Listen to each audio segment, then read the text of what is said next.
Remember, friends, you only use a firearm to defend life and not property. Hi everyone, this is John with today's active self-protection lesson out of Lakeland, Florida. Here we're going to see a man who is justifiably angry when an ex-felon comes and does a beer run in his store. But what happens next is bad for everyone. So this guy here has just gotten out of prison and he's on a beer run. You can see right here, he's got 3 cases of beer in his hands and he's decided he's just gonna take off with these guys' beer. And they're like, wait, what's going on? And when they realize he's stealing it, Dad there, the gray-haired guy who's part owner, is going to run out after him. Son runs back to the office, grabs a gun, and then kicks it down the floor there and picks it up. And now when our dude is getting back in the car here, then our son is going to come up, point a gun at him and hold him there and try to hold him there. Well, when the guy backs out, you can't see it because it's not on camera. He actually shoots him through the window while he was backing up, and dude's going to run off there. But the news story says that he crashed the car about a mile away and he is in critical condition.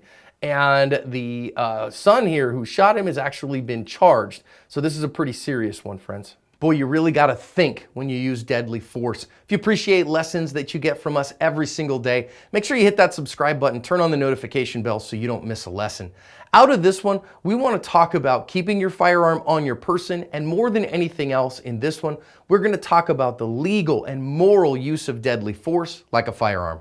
So let's think about what we're doing here. Obviously, this guy's stealing a bunch of beer. That amounts to like $36 worth of beer or something like that. And that's not a nothing deal. And you absolutely have the right to protect your property. No question about that. I mean, you have the right to stop someone who is stealing from you with physical force everywhere that you go. But you got to know when the right time to have physical force and the right time to have deadly force is, and whether or not it's worth it to you to get after someone. You got to make that calculus in advance so that you're not stuck here in the moment. Now, one thing that I want to talk about here that's kind of ancillary is this is the point where the son decides he's going to go get a gun and stop the guy. Well, the gun's in the back office, so he has to go get it. So it's going to take him 6.5 to 7 seconds to go do that, which if this was an actual deadly force encounter is way too long. We say 2 seconds or less is what the gun needs to be ready in, and in his case, 6.5 to 7 is what it took. So that gun is not useful to him. If you have a defensive firearm around, it has to be able to be gotten to very, very quickly,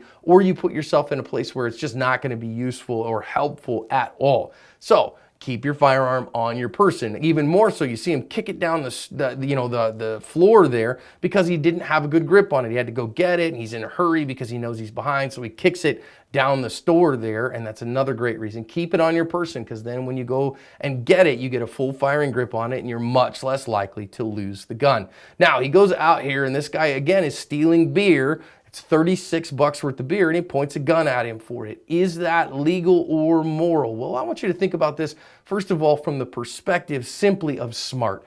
Is it smart? Well, listen, if you're going to shoot somebody, and I don't even care how righteous a shoot it is, you're going to end up getting an attorney. And that attorney is going to charge you a whole lot more than $36 to figure out what was going on and to make sure that you get all the right things and that you don't get charged and all that stuff. You will hire an attorney. If you think you're going to sit there and not, you are a fool, if you try to represent yourself. So guys, you got to recognize $36, not worth it. Now, in most of the country, it's illegal for him to do this. I will grant that under Texas Penal Code 9.42, it might be legal for this guy if he lived in the state of Texas to defend the theft in the nighttime with deadly physical force. But you also have to consider whether you want to defend with deadly physical force because of the emotional and social ramifications, because of the civil lawsuit that'll certainly come, and all those things. I don't think it's wise, even if it's legal. And in most of the country, as in Lakeland, Florida, where this guy is, it is illegal. You can only defend life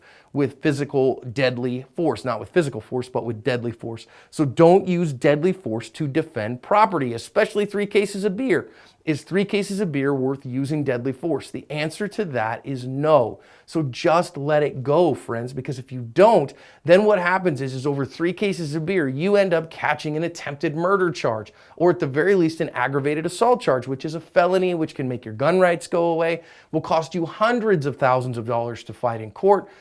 Tens of thousands of dollars at a minimum if you get an incredibly thoughtful and incredibly, earnest prosecutor who says that, man, I just don't want to end up charging you because you tried, or something like that. Totally not worth it in most cases illegal. This guy will probably do some time for this, so not worth it to do this, friends. Only use deadly force to defend your life, and that's the way that you cover your asp.